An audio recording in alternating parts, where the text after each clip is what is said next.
एचकेएल कर्मचारियों ने आज भिवानी में प्रदर्शन किया। किन मांगों को लेकर प्रदर्शन किया, इनसे बात करेंगे। कर्मचारी हमारे साथ। जी, आज आपने किन मांगों को लेकर प्रदर्शन किया?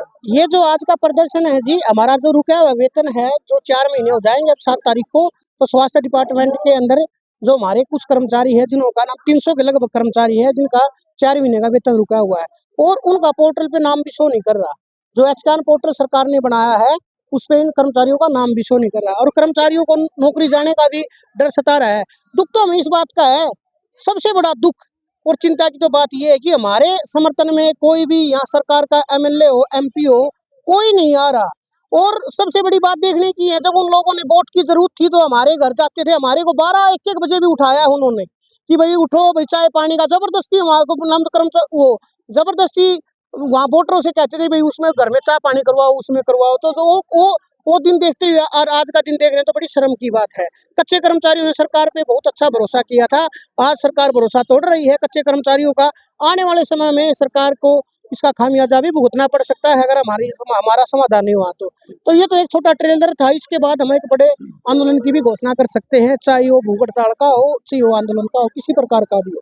अगर बात करें तो कितने दिन से वेतन नहीं मिला, आज आपने किस किस विज्ञापन दिया? आज जो हमारा जो ज्ञापन का है, जो ये हमने आज हमारे डीसी साहब के माध्यम से और हमने हमारे जो मंत्री है स्वास्थ्य मंत्री जी, उनको हमने ये ज्ञापन दिया है। और आज 7 तारीख अब ये आएगी 7 फरवरी को हमारे 4 महीने वेतन को होके 5वां महीना लग जाएगा। अब सीएमओ साहब का कहना है कि जो वेतन नहीं आ रही है, तो जो फैमिली आईडी में उसमें आपने क्या कि कौशल रोजगार अधिकारी नहीं तो क्या नाम क्या बोलते उसको एक मजदूर दिखाने के लिए, इसलिए ऐसा है जी। ये सब जो फैमिली आईडी का इशू था, तो एक बताओ हमारे जीएच के अंदर जितने कर्मचारी, एक भी ऐसा कर्मचारी ला दो जिसने फैमिली आईडी अपडेट नहीं करा रखी। सरकार से ऊपर से गाइडलाइन आई थी और हमारे जो सीएमओ साहब ने बताया था कि भाई जो फैमिली आईडी का इशू है वो हमने कंप्लीट करा चुके, 3 महीने के पहले भी हमने वो कंप्लीट करवा दिया। उसके बाद एक देखने की बात ये है, जो अगर मियाँ बीबी जो लगे हुए हैं, हस्बैंड और वाइफ लगे हुए हैं और इसी डिपार्टमेंट में लगे हुए हैं, तो एक की सैलरी आती है और एक की नहीं आती। अगर फैमिली आईडी का इशू होता तो और ये एक की सैलरी क्यों आती, तो दोनों की सैलरी नहीं आती।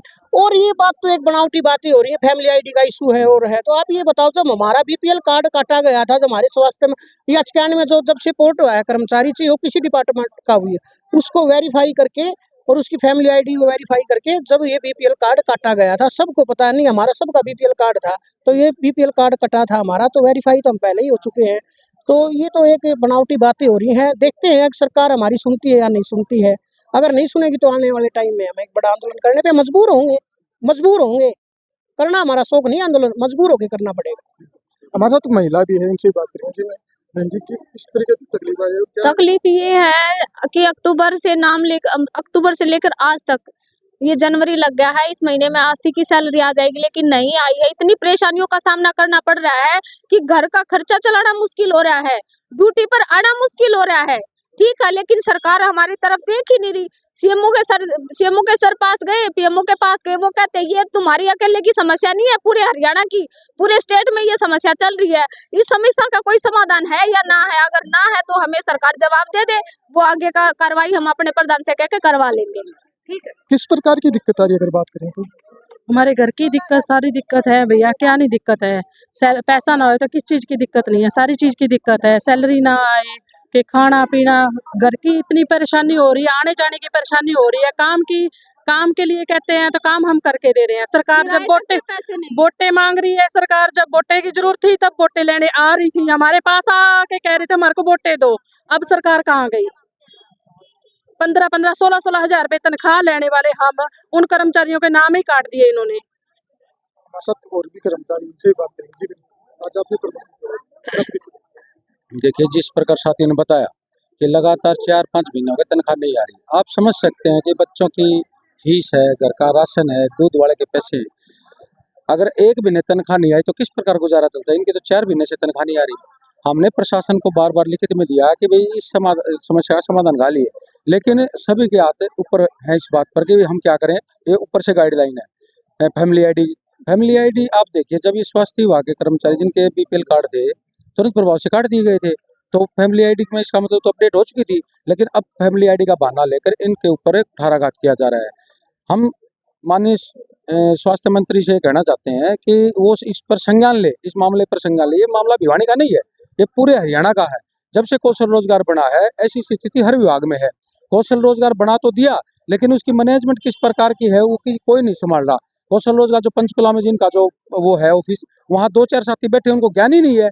ये वो जाके आए साथी कि किस प्रकार अपडेट होंगे इनके नाम। हम चाहते हैं कि तुरंत प्रभाव से इनके नाम अपडेट करके और तनख्वाह का भुगतान किया जाए, नहीं तो आने वाली जो 12 फरवरी है उस दिन कच्चा पक्का कर्मचारी मिलकर, पूरा देश का कर्मचारी मिलकर चक्का जाम करेगा, हड़ताल पर जा रहा है और ये बताएगा सरकार को कि ऐसी जो आपकी नीतियां हैं ऐसी नहीं चलेगी। कर्मचारी विरोधी नीतियां हैं, जो जनता विरोधी नीतियां हैं, ऐसी नहीं चलेगी। आप देखिए, जब कोरोना काल था तो यही कोरोना योद्धा थे जिनको सरकार फूलों से सम्मानित कर रही थी। आज इनके बच्चे भूखे मर रहे हैं, ये सड़क पे आ चुके हैं, अब मजबूर होकर सड़क पे आए हैं आज ये, तो प्रशासन भी नहीं सुन रहा है। और सीएमओ साहब कह रहे हैं कि मेरी तरफ से तो कोई दिक्कत नहीं, तो दिक्कत किसकी तरफ से है? आप मुखिया हैं, आप इनकी बात सुने, ऊपर सरकार से बात करें, लेकिन उनको भी इनके लिए बात करने की फुर्सत नहीं है। हम ये चाहते हैं कि जल्द से जल्द समाधान हो। अगर समाधान नहीं होता तो मैं बिजली बोर्ड का राज्य सचिव होने के नाते इनको आश्वासन दिलाता हूँ कि हमारी पूरी बिजली की यूनियन इनके साथ है और आने वाले समय में ये जो भी आंदोलन की घोषणा करेंगे, हम इनका पूर्णतः सहयोग करेंगे। अगर बहन जी बात करें तो अगर सरकार अपनी मांगों को पूरा नहीं करती तो आने वाले समय में अपनी क्या रणनीति रहेगी? रणनीति यही है कि हमारा प्रदर्शन चलेगा फिर जोरदार। ठीक है, अगर सरकार हमारी जल्द से जल्द मांगे पूरी कर देती है तो हम ये खत्म कर देंगे, ठीक है, नहीं तो हमारा जोरदार लंबे समय तक प्रदर्शन रहेगा। जैसे अब सरकार हमारे साथ कर रही, इतने लंबे समय से हमें तनख्वाह नहीं दे रही। मैं कह रही हूँ इतनी मुश्किल हो रही है कि हमारा ही मन जानता है हम कैसे काम कर रहे हैं। ठीक है, इतना मुश्किल हो रहा है भैया, घर से निकलना, ड्यूटी पर आना, ड्यूटी से बगैर ऐसे खाली हाथ लौट जाना, जो परेशानियों का सामना हमें करना पड़ना, शायद ही कोई बंदा ऐसा होगा जो हमारी तरह 4 महीने काम करके दिखाए। तो ये थे एचकेआर कर्मचारी जिनका साफ तौर पर कहना है, अगर सरकार हमारी मांगों को पूर्ण नहीं मानती तो वे आने वाले समय में बड़ा आंदोलन करने के लिए तैयार रहेंगे। पंजाब केसरी जगदीप दुग्गल के साथ।